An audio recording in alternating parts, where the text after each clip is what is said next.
The most important meal of the day, second breakfast. Hi, everybody. Welcome back to another Second Breakfast podcast. I'm Andy Roth alongside Phil Duvall. Say hi, Phil. Andy, I don't even know how to act normal right now. It's true. The It's true. idea that you were just like, oh, hi, welcome back. We've been gone for 2 years. Plus, what do I do with my hands? That's true. I don't know what to do with my hands. I don't know what to do with my hands. I don't know what to do with my hands. Yeah. Andy, I live in a completely different state than the last time we did this. Yeah. This show. The last time we did this show, I lived in a different state. The last time we did an episode was like 4 Marvel movies ago. So 6 months ago? That's fair. So 3 weeks ago. That's great. Right, seriously. That's fine. You raise a good point. There's been 2 Star Wars movies since the last time we met. That's true. Good thing we wouldn't want to talk about those. Good thing we would never want to talk about that. The funny thing is, I love Star Wars more than anything, but that is not what brought us back to have a conversation on the interwebs. That's true. So I'm gonna throw this out there, folks. If you're watching, you're gonna fall into one of 2 distinct camps. People who have watched many videos like this before, or you're looking at this video and you're like, what the hell are these 2 guys doing? Like there's probably not going to be a lot of middle ground there. So we didn't have a lot of casual fans. It's true. There were people who liked us and people who were like, yeah, no, I'm not wasting my time with that. This is a Second Breakfast podcast. We are movie and TV talk. A priest and a Jew talk about movies. And which one am I again? I don't remember. Fair enough. So Andy and I were pals back at university. Back in Nam, right? Sure. And Andy, we met 20 years ago. It's true. Incidentally, 20 years ago was the last time The Simpsons made a good episode. But that's a conversation for another time. Sure. We met 20 years ago at the college, and we became fast friends. It's true. And which is the only time the word fast will ever be used to describe either of us. It's true. It's and, true. And by fast, what Phil means is loose. We were of low morals. Making out, right? all the time. Wait, what's your name? Yep. So, anyways, and so then we went our separate ways. Andy and I were both in theater program at college, and then we graduated and went off our separate ways. And then eventually we decided to start doing this podcast where we talked about movies, because I don't remember why we decided to do it. We were like, you know what the internet needs is another podcast about movies. It's true. With 2 people that no one's ever heard of talking to each other about things. There's no possible way that could go wrong. But I want to say this. Here's our premise for everything we've done when we've done our show. Oh, by the way, so we did a show for a while, and then we did a little bit less of it, and then all of a sudden it disappeared because life became zero. Life got hard, Andy. Right. And it's much easier now. That's not. As the millennials say, adulting is hard. Oh, and then it's true. And then we couldn't even. That's right. I don't think that's so hard that I can't even. So then. But here's the deal. We wanted to do a show that was different from a lot of movie shows, because a lot of times when you listen to when you listen to or read or watch anything about movies, it turns into really like, are you giving it a thumbs up or a thumbs down? Is this good or bad? Tell us, should we see it or not? Mm-hmm. And we were like much less interested in that, although that comes out. You can kind of tell where we sit on the fence about things. Sure. But we were much more interested in, remember the conversations you used to have with people in college when you used to talk to people, when you had nothing else to do? No smartphone in your hand? Right, and I just meant like before you had a job, and like if I skipped class, I wasn't going to get fired. You know what I mean? That's true. So That's true. we'd sit up all night talking about movies, and whether you liked the movie or not was only the beginning of the conversation. Right. Like whether you liked the movie or not was not the main thesis of like the long, pointless conversations that we had in college. Yes, it was that's true. It was a piece of it. So when Andy and I talk about movies, like when you and I talk about it, what we always love to do is just kind of dig into what's interesting about it to us, rather than just is it good or bad. Yeah.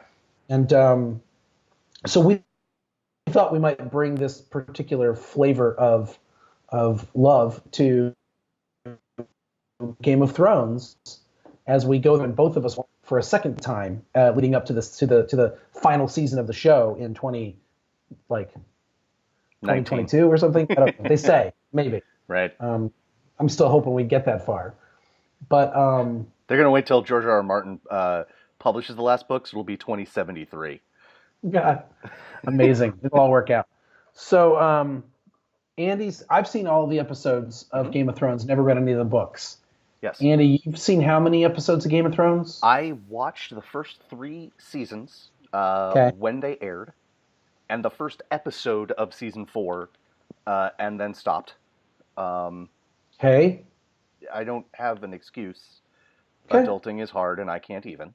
Inexplicable, sure. Sure. Have you read any of the books, Andrew? That's gonna be my epitaph on my tombstone. Just gonna say inexplicable. He lived like he died like he lived, inexplicably. Yep. So I have just finished, like within the past couple of days, I have just finished the audiobook of the first book. And I think I'm going to stop that for a while because it got really confusing watching the show this time around. Yeah, it just got really confusing. So, I believe that. That. Well, and it's hard to, when you've read the books, then when you're watching the show, like it's so hard to decide, should I enjoy this or should I be making a list of all the things who haven't read the books, what they're missing out on and how much better I am than them. And that's like a really hard road to hoe.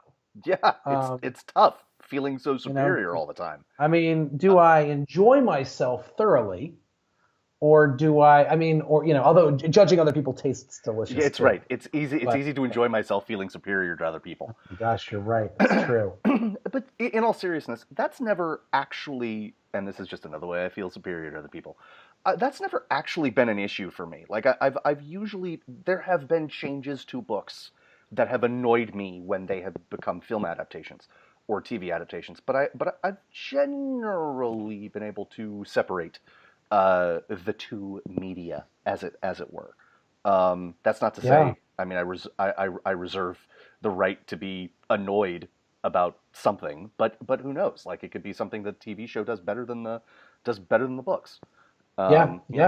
That's certainly that's on right. the table, right? So yeah, sure. So we're going to talk about the shows, and we're going to talk about them. We're going to do one every week, and we're going to do one as we watch each episode. Although, so let me say this: I started a Facebook group called Project Throneway, and it's for people who want to watch the shows one episode at a time. Up until the season or until the final season comes out. So we are 4 weeks in. I just posted a thread for the 4th episode of the first season. So we were hoping to start doing this podcast weekly and do one per episode and do like a 10 or 15 minute recap, sort of talk about of each episode. Not really a recap, but a talk about each episode. And we've done this before. Andy and I, a while back, and you can find this online if you're looking for a proof, we watched every single Mel Gibson movie in a row, and we're in chronological order. We watched one per week and talked about it. This was back in the day. And we called it Project Melway, and it was a crucible. It was so much more wonderful and so much more horrible than you could possibly imagine just from hearing like the log line. You know what I mean? Like it's true. Well, and it's like you say, it's funny. Well, the joke for us is like, I mean, obviously it's Mel Gibson. It's not like he's not a joke. I just mean that like and he's also not like, neither of us was like, oh, we're huge fans. Right. We like, oh, I love that movie of his. I don't know if I like that movie of his. And of course, he's this ridiculously controversial figure. Right. So we were like, cool, let's watch every movie he ever made. I mean, that is the beginning and end of the logic to it. That's like, right. There wasn't like this, like, we're going to find the deeper meaning, Right. or we're going to watch this and then decide if we love him or hate him. I mean, I guess that was you at least have that much of an excuse. You said, "Hey, why don't we do this?" And I was just like, "Yeah, sure, all right." So, like, I think you were the only Jew left that would watch any of his movies. So I thought, let's see how we can do this. sure. Well, That might not be true. he's hugged the cactus long enough, as the saying goes. So, Some of our friends would disagree with you. However, I agree. I'm with you. I will also say what's funny, and this is going to be the truth with Game of Thrones, because I don't. Game of Thrones is not my favorite television show. Okay. It's not even in my top 10 favorite Nor mine. television shows. Nor mine. It's a show I enjoy, but I love that so many people enjoy it. Yes. And I love like thinking it over, and I definitely want to watch them all again, because the truth is I didn't really enjoy watching it for the first 3 or 4 seasons, and then I like all of a sudden realized I liked it. Sure. And I was watching it sort of more because I knew other people that I loved were watching it, and I was like, well, it's HBO. It's 9 o'clock on HBO, so I guess I'm watching whatever they're showing. I mean, I was like that for a while. Sure. I mean, I literally didn't learn certain people's names until like 3 seasons in. Sure. And we're watching the first season right now, and I'm like, I don't remember that. I forgot about that. I didn't realize that happened. That's important. Oh, how about that? So, Sure. So, folks, tonight, what we're gonna do is tonight, folks, what we're gonna do is so we're starting this a little late in medias res, if you will, and you should, because we are. We're gonna do the first. We're not really recap, just sort of talk about. Again, we're just gonna talk about the first 4 episodes. It is our plan to do, as Phil said, to do these from now on, 1 a week, 1 per episode. Yep. If we don't, well, you know what? You're not paying us, so you know what? Yeah. There you go. Yeah. Yeah. But we promise to give it the old college try. Yeah. And we'd love to do this for both the first time watchers and the rewatchers. So we're going to start each episode's discussion with as spoiler free as we can. We will assume you have seen up to that point, but we won't go further than that episode that we're talking about. And then we're going to sort of cut it there and say, all right, well, then when the lightsabers come in and blah blah blah blah blah, in season 12. Yes. May I interject something, Andrew? Please do. Point of order. I mentioned this already, but I want to be more clear. I started a Facebook page, our Facebook group. It is a closed group, but not a secret group. I started a Facebook group called Project Throneway, where we're doing this week by week, these different threads and different discussions that are being had. Yes. Everybody that's on it right now is a friend or a friend of a friend, and I have control over that group, meaning that I have to approve people who join, although I don't know everyone that I've approved. They're friends of friends. And as long as the conversations are civil and loving and everyone's having a good time, then anyone's allowed in, And so if you're watching this or listening to this and you didn't know that, you're welcome to join the Project Throneway Facebook group. This podcast is being produced right now specifically for those who are in the Project Throneway Facebook group, hoping that this will enhance our enjoyment of the first time through or the rewatching. Fair to say? Very fair to say. Very fair to say. And if you are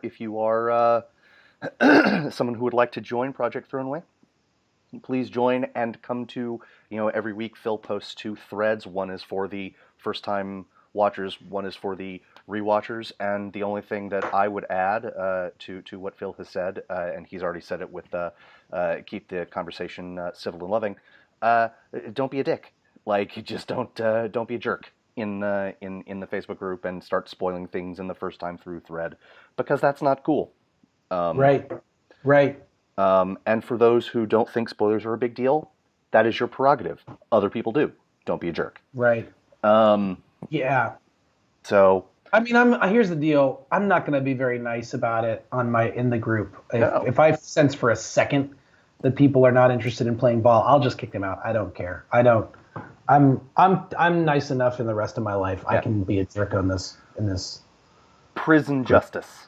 We're sharpening the end of our toothbrushes as you speak. Well, Yes. man, here I am in my cage. All right, so I don't know what that means. I was thinking of like that Regina Spektor song, and never mind. To put it in the parlance of Game of Thrones, all men must die, and See, here's an example. I didn't realize that's what Valar Morghulis meant for like at least like 3 seasons. Sure. So why does everyone keep saying that? And they're like, because it's the point of the show. And I was like, why? What does it even mean? They said it, and I was like, all right, I guess. Like, I'm such a bad fan of the show. Do I watch it every single Sunday that it's on? Yes. Do I find myself missing it when it's not on? Absolutely. When it's over, do I like need a cigarette, even though I've never had a cigarette? Yes, I totally do.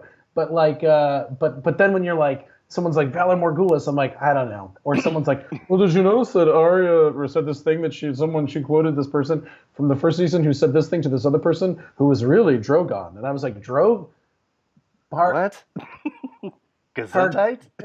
Right. I don't know why.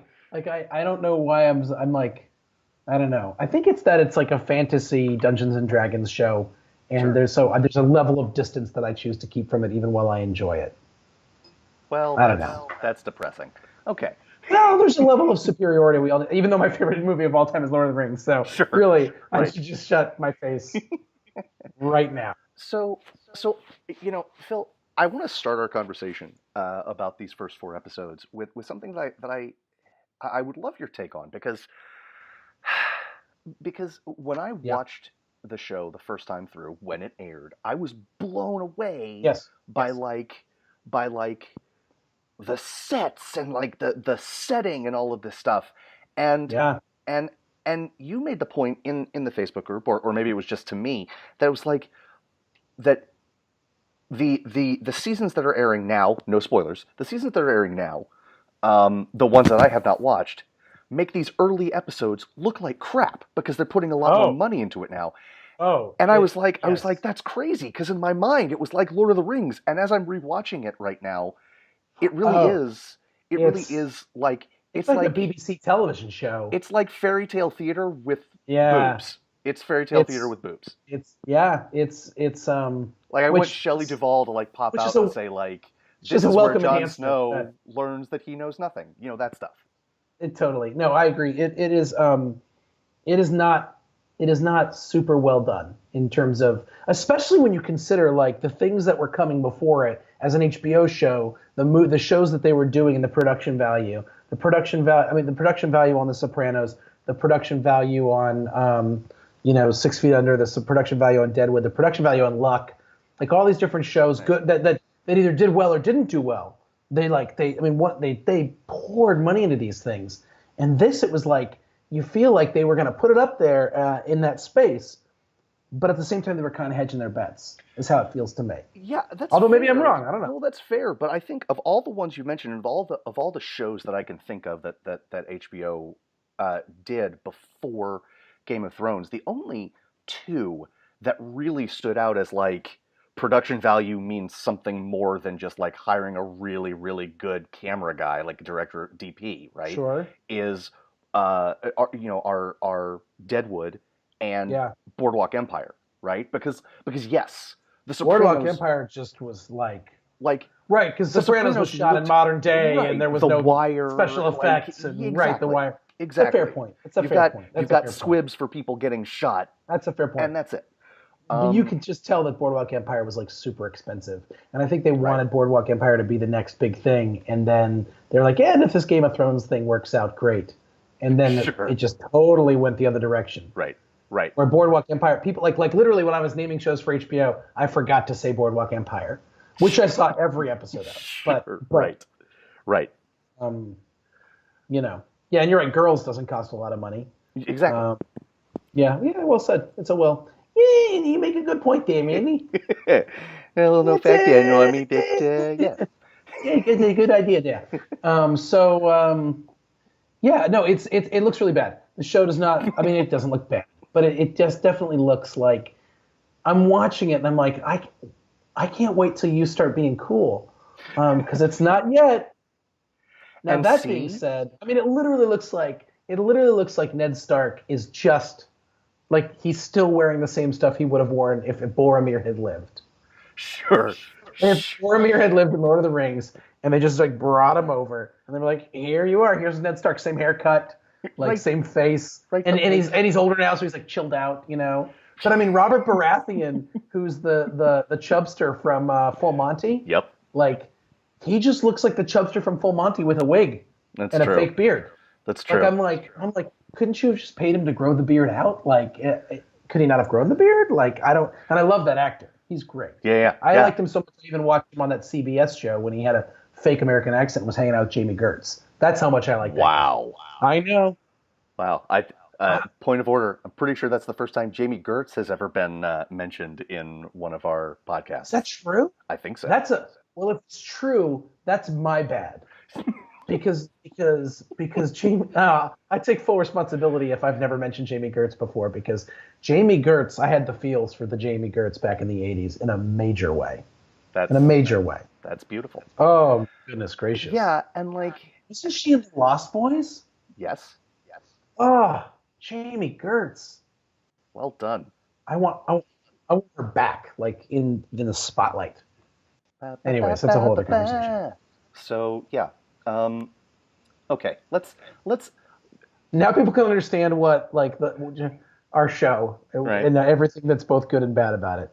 What else do you want to say about this Game of Thrones, about the first 4 episodes of Game of Thrones? Ian? Well, gosh, certainly more about Jami Gertz. Lead me, guide me along the way. So let's talk about the acting, because you have, and I won't. I don't want to. I'm waiting. I don't want to cast aspersions your way or put words in your mouth, but like, you have been less than complimentary to the acting in the early going. I can't wait till Peter Dinklage gets good. You know. I know I shouldn't say that because But, it's like, not true. Because He's fine. He's fine. He's a good actor. Full stop. Sure. He's wonderful in Station Agent. He's great in everything I've ever seen him in. Sure. I think my problem is, and I didn't want to admit this before because I love him so much. I love him so much. Mm-hmm. One, I forgot how much I hated his hair. It's really weirdly. It's weird. It's weirdly it's emo like, hair. Yeah. It's like they were thinking about making him blonde, and then they were like, "Nah, it's not going to work out. So we'll just make him bleach blonde." But it just doesn't work. And then the other thing is like, he looks like a club promoter. Yeah. Like. And here's where I want to be careful, because I like, not that he will ever watch this show. Tyrion becomes one of my favorite characters on the show. He already is. I mean, I remember loving him from the beginning, but now when I'm watching him going back, I'm like, I guess I want to say that he's still finding his way into the character, and he's certainly, and I believe this, still finding his way into that character's voice. And what I mean by that is like, right now he sounds like a person putting on an accent. Sure. And I'm not really sure what that accent is. I guess it's British, Mm-hmm. except and that's the biggest problem with Game of Thrones is it's not England.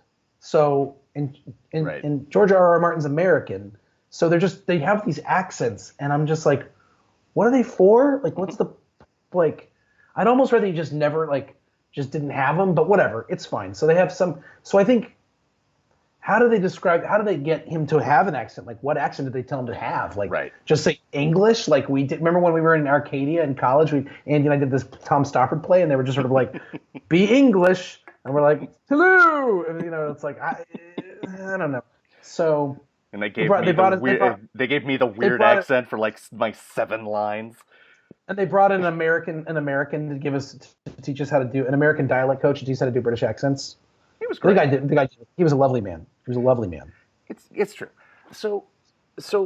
But and Jamie, the guy who plays Jamie Lannister, Yep. He's just a better actor now. I don't know what else to tell you. Fair enough. He's literally gotten better. Fair enough. He's literally just gotten better. I will say this about the first 4 episodes about the acting. Yes. Sort of in a vacuum, all of them are finding their way. Yep. But when the better actors get to play off of each other, you can see what I think the show is going to become. When Sean Bean and when Ned and Jaime Lannister are sparring with each other. Yeah. Or him and Baelish. I mean, when Ned Stark and Baelish are Lord Baelish are in a room together, you're like, oh, got it. And frankly, it's so if you some of the people in discussions in our groups have been bashing Kat, Ned's wife, and I'm only 4 episodes in, but I don't get it, or 3 episodes in, but I don't get it. I think she's awesome. Yeah, me too. I think she's awesome. Me too. 2, she's. I mean, I know she's a Joan. What's her name? Joan. Who's the phenomenal actress? Joan Allen. Yeah. I know she's a Joan Allen lookalike. It's true. But she has that steel reserve dignity, everything I say you believe, like character in her acting. Yes. And I think she's a phenomenal actress. So there's not everyone is learning their part. Like That's some true. of them have it. Like boom. I'm amazed by how much Arya, as like whatever she is, a 10-year-old. Yeah, she's got it. She's got it. Yeah, she's done. I wonder how successful this show would have been if Ned, Tyrion, and Arya were not so perfectly cast. That's a great point. Those specifically, and you know, and maybe I'll add Jon Snow to that, except that, and I think Kit Harington does a very nice job. He's, at least at this point, he's there to look pretty. At this point, which I mean, he's yummy. I am engaged to be married, but I cannot be trusted around that man. Is all I'll say. Is all I'll say about that. You know what I mean? Well, of course I know what you mean. And Daenerys Targaryen, same. Yes. She's figuring it out. Like you can see her figuring it out. Yes. But you're right. But the people that you named. Okay, so let me ask you a question. Shoot. 4 episodes in. Are we 4 episodes in or 3? We're 4 episodes in. Oh my gosh, time is flying. When 4 episodes in, what do you think the strength of Game of Thrones is? Its ability to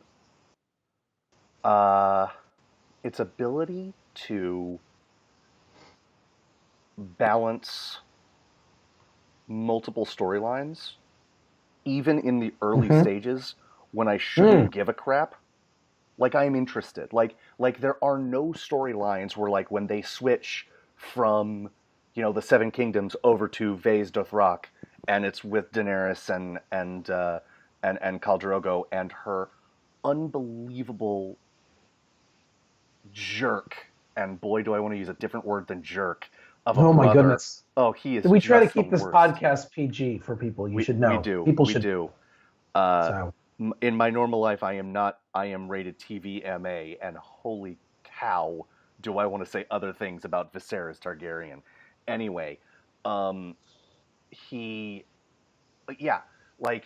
I'm never like, we're going to like, can we just please stay in King's Landing because that's so much more interesting. Can we please go back to the Wall? Like I love all of them. And that's weird, right? That's weird because if you think about it, I can't think of another epic that does this. Like Lord of the Rings, they don't splinter until you love all of them already, right? This one starts functionally. Well, and that starts after the breaking of the Fellowship, right?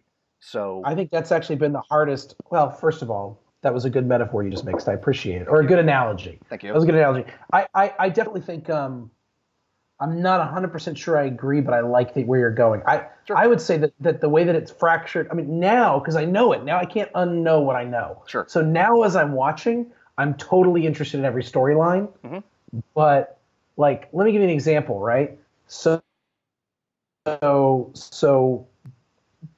know, this past episode, they introduced Hodor, and Bran and Hodor are hanging out. Mm-hmm. Hodor. Okay. I super duper care right now. But I was like, oh, is this when Hodor comes in? Because I didn't care about Hodor until like season 5. Fair okay, enough. so Fair like enough. so no, but that's again, I'm not sure. So I'm not sure if that's the show or it was weakness or mine. I'm still trying to figure out how I watched this show because I just didn't.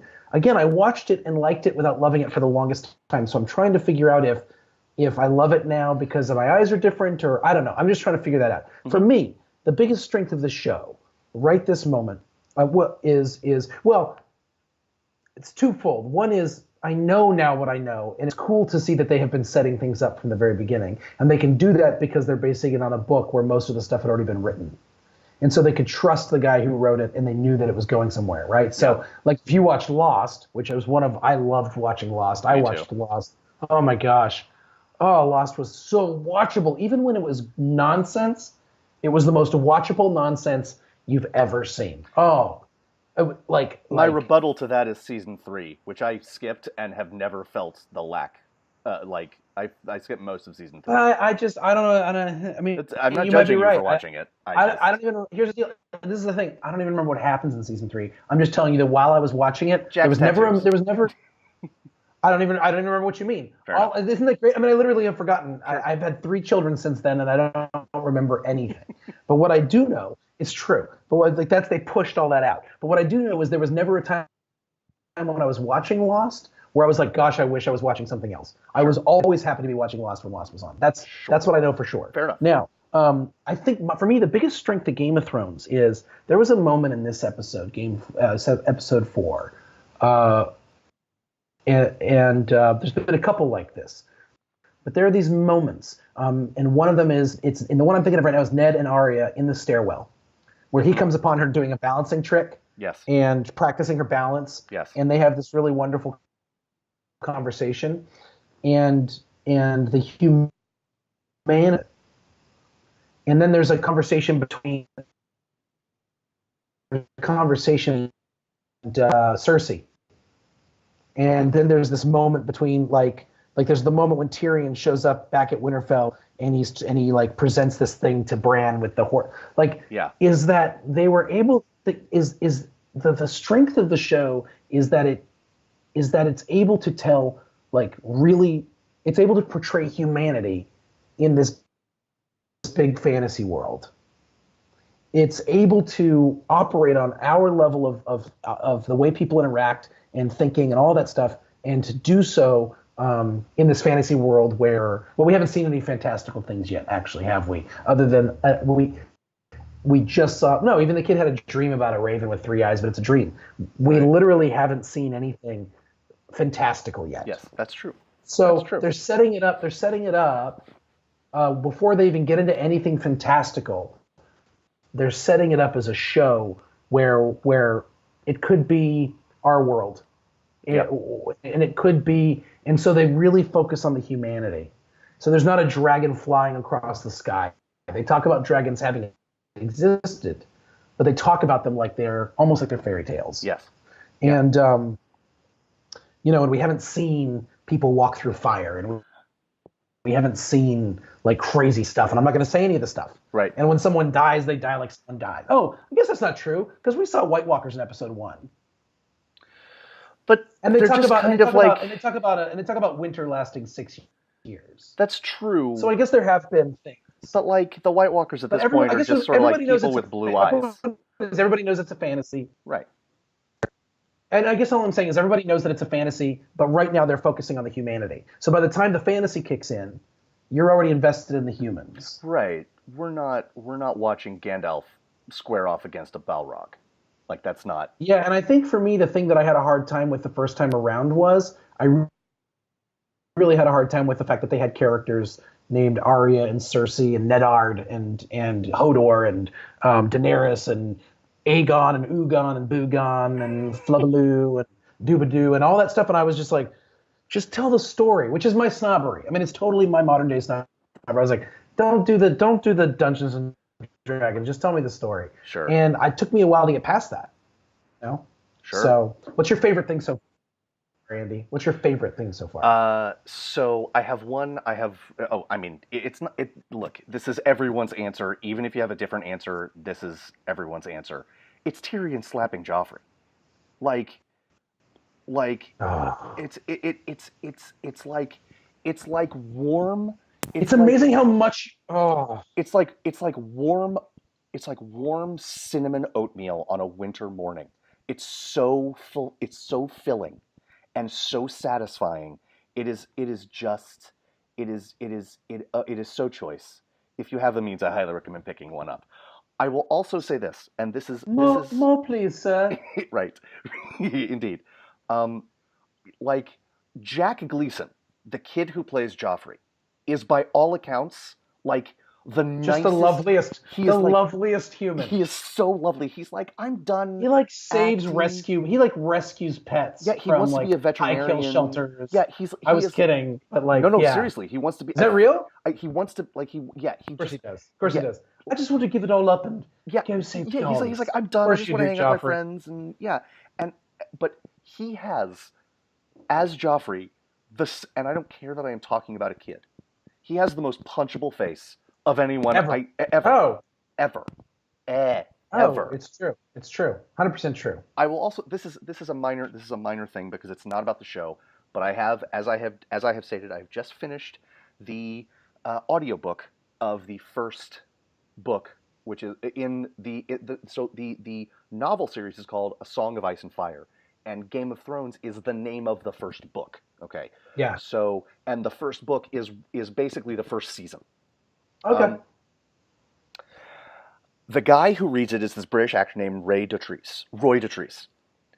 His voice for Khal Drogo is indistinguishable from Watto in the Star Wars prequels. Oh, that's unfortunate. He's like, you are the moon of my life. It is amazing. And you're just like, no one else has a Nubian. I promise you that. Nah. That's not good. Not good. And it kills me. Literally. His voice trying to do that. Oh, it's fantastic. What was the last thing Andy did before he died? Oh man! At least we got to do another podcast. Avenge my death. It's true. How do you want to die? Doing a podcast with Phil. Said literally nobody ever. Your turn. What's your single favorite thing? Ned Stark. Sure. I mean, it's so lame because he's the one I knew going in, and they set him up this way. I mean, I fall for it, But here's the thing: you got to know something. When I used to watch professional wrestling all the time, you know who my favorite characters were? Exactly the people that they wanted them to be. Hulk Hogan, the Ultimate Warrior. I left for a while and I came back and I was right into Batista and John Cena, and all the real fans were like, you shouldn't like John Cena, man. And I'm like, dude, he's the good guy. What's wrong with you? Why You can't see me. My time is now. Because it's cooler to like the heel, and it's cool. Like the heels are usually better wrestlers, and like they're willing to be hated, and so all the really in the know guys will be like, I really like was like Razor Ramon because he did this move, and I'd just be like, yeah, but he's a bad guy, and I like the good guys. I'm so simple. Like I'm so simple minded, and like Ned Stark is the best guy. Like I love him, and like even when he's wrong, he's right. Yep. And I love that. And again, he's a phenomenal actor. Sean Bean's a phenomenal actor. I mean, the reason they spent so much money just getting him, I think, that they couldn't spend money on other things, and that's fine. Fairy tale theater with boobs. That scene, and I'm a dad, right? So that scene with his daughters, or him saying, "I prefer war to having daughters," or whatever he said, "War is easier than daughters," or something like that. Yeah, that's. But like him with his kids, like I get it, Yeah. So that's my favorite, and that's totally my favorite. That and when the direwolf tears that guy's throat out. Oh, it's so good. It's so good. That's the first. It was like, oh, I'm gonna really enjoy this gore. Like this is good. Like, right? Yeah. In this last episode, the joust that ends with the wood sticking out of the guy's neck, and you watch like his life like spurt out and like the bubble of blood in his mouth. You're like, man, they are not cutting away from this. That's like Lord of the Rings. Anytime a human type character died, you never really saw that, and anytime you saw the burbling, whatever blood, sure, it was like from an orc, and it was black, and it looked fake. Right. I mean, it didn't look fake; it just looked like it was an orc. What is that? Right. But like, that's what I meant by here's like real humans. Yes. This guy gets a spear in the neck, and you're like, and that's what happens when you get speared in the neck by a giant. You know, you're By gonna a man gurgle, whose you're nickname gonna is the Mountain. the mountain. You might choke on your own blood one time. It turns out. So okay. So what's your least favorite part so far? If any, you don't have to hate anything. Uh, my least favorite part is I mean I think you've said it. I think it's the fact that you can still, and it's weird that I didn't. Okay, let me back up a second. I am technically rewatching. Okay, Yeah. but it feels like the first time because I have not watched it since it aired. Okay, Yeah. and that has been a buttload of time ago, right? Yeah. It's been a really long Yeah. time, and I don't know if my tastes are more discerning now or what, but but like, Meh. but like, I didn't notice it the first time, and I'm noticing it this time. Yeah. Much of the cast, not all of the cast, much of the cast is finding their way. Even Yeah. people like Peter Dinklage, who I could not love more. If I One, loved him one of the more, one I of one would of one have of married our him. favorite one of our collective favorite people. Indeed. Yeah. So, Lena Headey as Cersei is kind Yeah. of finding her way, you know, Right. Yeah. Yeah. I and agree with you. and I agree with you. and I don't hate it because these people finding their way is better than most of the actors in Hollywood at the top of their game. So it's not a huge deal, but that's my least favorite thing. How about you? My least favorite thing right now is Robert Baratheon's beard. Almost the entire portrayal of him, especially being like rewatching it, he seems like a cartoon in a way. And I get that he's supposed to be a drunken sort of whatever. But one, like I said, I like that actor. Yeah, Mark Addy. Yeah, he's great. Mark Addy, thank you. I've never known his name actually, but I love that. I've always liked him in things. He's so good Like I with thought, Monty. he's beautiful. Yes. He's Yes. beautiful in that Yes. movie. Yes. So anyway, performance is bad. I just feel like it's like the way they treat him like a cartoon, and it makes you wonder how he ever became king in the first place. Like or how he ever ended up with Cersei even by accident. Like any of it. Right. There's so much of it that it's hard to understand, but that's okay. I don't like that. But my least favorite thing actually is just this past episode. The way they introduce Sam up at the Night's Watch. Say more about that because to pull this out, that is very very like that's very true to the book. Like, oh sure, then the book did it poorly too. Fair enough. I just think it's so like he's like, I'm a coward because Daddy said I was a coward, and look at me being a fat coward, and everyone says so. Like it's so like right out of everything you've ever seen before. Like it's so stereotypical. It's so unoriginal. Yeah. It's just and you're like, gee, I wonder if he'll find his courage someday. Wah wah wah. Like sure. And to be fair, it takes them forever for him to get anywhere near courage. And I think the character's really well done. I think the actor's great. I think he's someone who I don't think is finding his way. I think he is one of those guys that is a lovely character actor who does great work from beginning to end. Yeah. And him and the chemistry between him and Snow, I love. Yes. But just the way that they introduce him, it was so like, oh gee, I wonder if everyone's gonna make fun of him. I wonder if he's gonna be a coward. Like it's just like that to me is the most boring stuff. That's fair. Even knowing what I know is going to happen, that's boring stuff. Sure. But anyways, I think we should probably wrap up, right? Because we don't want to kill people. It's true.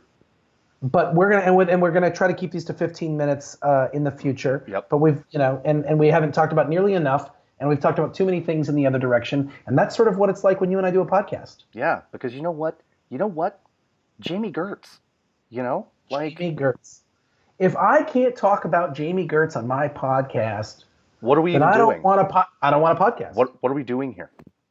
Yeah. I'm trying to figure out what the movie was that I fell in love with her, like where I really was like, well, it's Jami Gertz or nobody, and I'm gonna have to figure that out. But you know where I saw her recently is I'm rewatching Seinfeld from the beginning. Okay. For my own reasons, back off. And I'm not judging you. You shut your face. I'm by the way, I'm rewatching Seinfeld and Curb Your Enthusiasm concurrently, and it's Wow. making me. Andy, it's making me a happier person, but also a worse person. I don't have any problem believing either I'm half of that statement. I'm becoming a worse person every day. I think it really was. The Lost Boys might have been the first thing that I saw her in. I'm gonna say you either fell in love with her from The Lost Boys, which is where I fell in love with her, or from Quicksilver. Nope, it's Lost Boys. It has to be. Has to be. Yeah. That's Sure. amazing. That's amazing. I'm looking at her movies, and I've seen fewer of them than I thought I had, and it's very confusing. Yeah. I think we should do a Project Melway for Jami Gertz at some point. That's not going to happen. Project Gertz Way? Nope. Negatory, good buddy. Jane Nope. Jecht Nope. Gertz Run? Nope. Benedict Cumbergertz? Yeah. Okay. Sure. Yeah. That one got me. That one got me. Gotcha. Yeah. I'm all in. Right. I'm all in. Andy, post this thing, and then let's do it again next week. That sounds great, folks. This will bring us to the end of our first installment of Second Breakfast Does Project Throneway. If you like it, subscribe to Second Breakfast. Hey, Second Breakfast peeps, if you like this, come on over to Project Throneway, the Facebook group, and we promise to try to see you again real soon. Bye-bye, everybody. Bye now. The most important meal of the day, second breakfast.